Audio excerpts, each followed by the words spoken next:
Silsilah Yesus Kristus. Matius 1 ayat 1 sampai 6. Inilah silsilah Yesus Kristus, anak Daud, anak Abraham. Abraham memperanakkan Ishak, Ishak memperanakkan Yakub, Yakub memperanakkan Yehuda dan saudara-saudaranya. Yehuda memperanakkan Peres dan Zerah dari Tamar.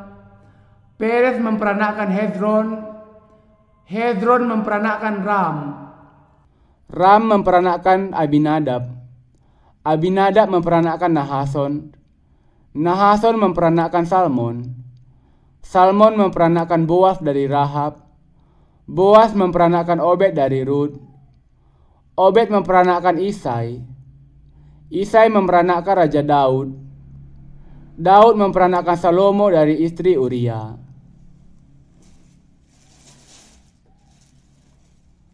Untuk bisa menjadi bagian dari silsilah Yesus Kristus, kita perlu percaya kepada keselamatan darinya. Dengan kata lain, percaya kepada keselamatan darinya adalah satu-satunya cara kita bisa menjadi bagian dari silsilahnya. Allah Bapa kita telah mengutus malaikat-malaikat untuk menyelamatkan kita. Ia mengutus anaknya sendiri. Yesus Kristus sajalah yang diutus oleh Allah Bapa kita untuk menyelamatkan kita dari segala dosa kita.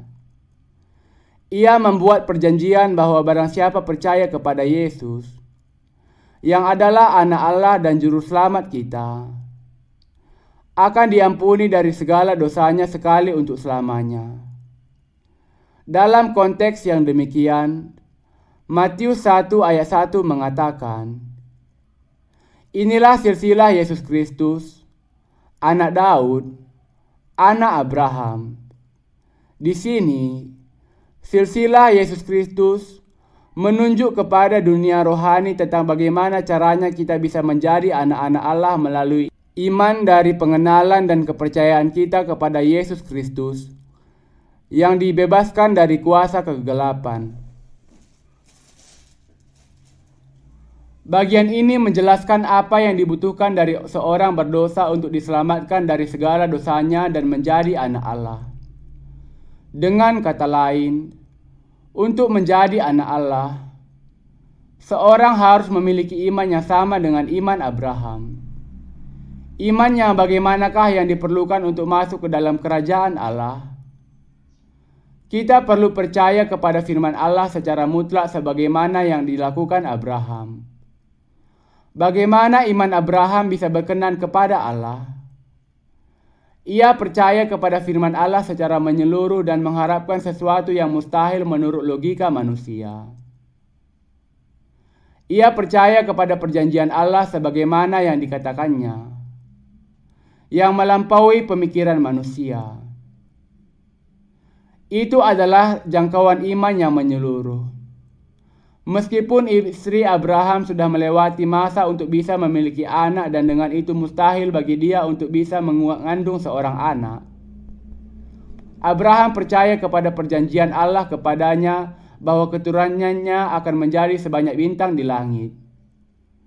Karena itu, Allah memperhitungkannya sebagai kebenaran kepadanya dan berkenan kepadanya. Demikianlah Abraham menjadi bapa dari orang-orang benar di dalam iman. Anda dan saya di zaman ini memandang kepada Abraham sebagai bapa dari semua orang-orang percaya. Karena ia percaya kepada firman Allah sebagaimana adanya. Demikian juga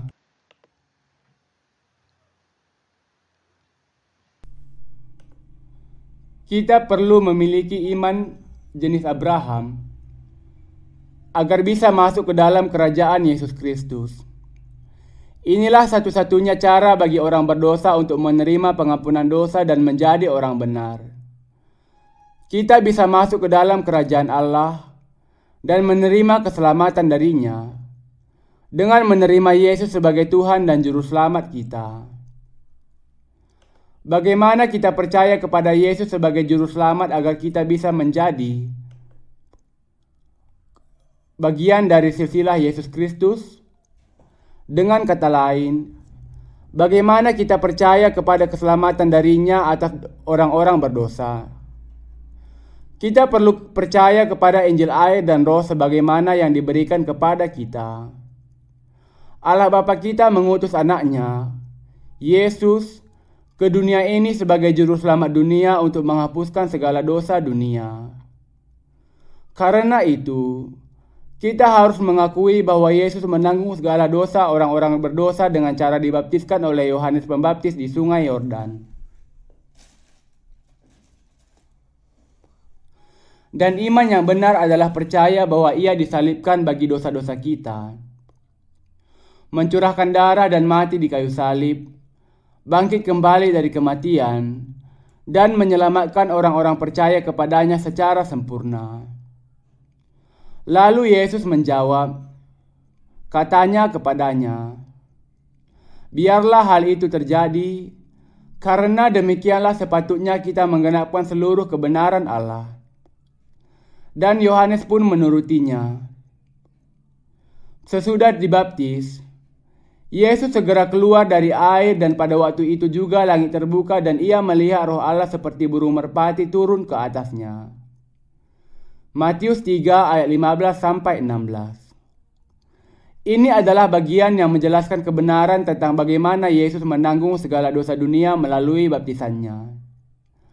Allah Bapa kita mengutus Tuhan Yesus kepada orang-orang berdosa dan membuat Dia menanggung segala dosa kita ketika Ia dibaptiskan oleh Yohanes Pembaptis, untuk membasuh hati kita menjadi putih seperti salju dan untuk membuka pintu kerajaan Allah. Kita bisa menjadi orang-orang benar dengan menerima firman-Nya di dalam hati kita dan menjadi anggota keluarganya. Barang siapa yang percaya kepada karya yang dilakukan Yesus bisa berubah dari orang berdosa menjadi orang yang tidak berdosa. Jalan untuk bisa menjadi satu keluarga dengan Allah adalah dengan percaya kepada Injil air dan Roh. Agar seseorang berdosa menjadi anak Allah, ia perlu memiliki iman yang percaya bahwa Yesus adalah juru selamat bagi orang-orang berdosa. Di dalam Alkitab, kata anak Daud menjelaskan bahwa Yesus adalah keturunan Yehuda. Di dalam Perjanjian Lama, Allah membuat perjanjian bahwa Ia akan mengangkat para raja dari antara suku Yehuda, salah satu anak Yakub. Kejadian 49 ayat 10. Daud adalah seorang dari suku Yehuda yang dibicarakan oleh Perjanjian Lama. Dan Yesus dilahirkan dari antara suku Yehuda sebagai raja. Sebagaimana yang dilakukan Abraham, kita menjadi bagian dari imamat rajani dengan percaya kepada firman Allah. Kita menjadi anak-anak Allah secara rohani. Dan barang siapa yang sudah menjadi bagian dari silsilah Yesus Kristus oleh iman maka ia sudah menjadi seorang anak Allah. Abraham memperanakkan Ishak, Ishak memperanakkan Yakub, Yakub memperanakkan Yehuda dan saudara-saudaranya. Dan mereka terus memperanakkan banyak keturunan mereka. orang-orang yang percaya kepada firman Allah akan terus memperanakkan anak-anak Allah. Semua orang yang menjadi bagian dari silsilah Yesus oleh iman adalah orang-orang yang sudah menerima kasih karunia Allah, dan bukan orang-orang yang memiliki sesuatu yang dibanggakan di dalam diri mereka sendiri. Mereka adalah orang-orang yang lemah lembut dan rendah hati, tetapi percaya kepada firman Allah. Karena itu, mereka menjadi satu keluarga dengan Sang Raja yang sejati. Ketika kita menjadi bagian dari silsilahnya karena iman, kita perlu memahami hal ini, bahwa di dalam silsilah Yesus, ada juga seorang perempuan sundal seperti Rahab dan juga nama Ruth yang berasal dari Moab, seorang bukan Yahudi. Lalu, bagaimana mungkin perempuan sundal bisa menjadi bagian dari silsilah Yesus? Iman Rahab kepada Allah yang membuat ia masuk ke dalam kerajaan Allah. Allah mengatakan bahwa satu-satunya cara bagi orang berdosa untuk menjadi anak Allah adalah dengan percaya kepada firman-Nya. Ini berarti bahwa iman yang sejati bukanlah hidup yang baik dengan melakukan pekerjaan baik, tetapi percaya kepada firman Allah. Bagaimana mungkin perempuan sundal bisa hidup sesuai dengan kehendak Allah? Bagaimanapun, Allah bahkan mengampuni segala dosa dari seseorang seperti seorang perempuan sundal, melalui keselamatan dari Tuhan. Bahkan seorang perempuan sundal bisa menjadi anak Allah dengan memiliki iman kepada keselamatan dari Allah. Ini berarti bahwa semua orang berdosa di dunia ini bisa menjadi seorang anak Allah. Kitab suci mengatakan mengenai iman yang percaya kepadanya dan firman-Nya. Di dalam Matius 1, Kitab suci berbicara mengenai iman Tamar. Siapakah Tamar?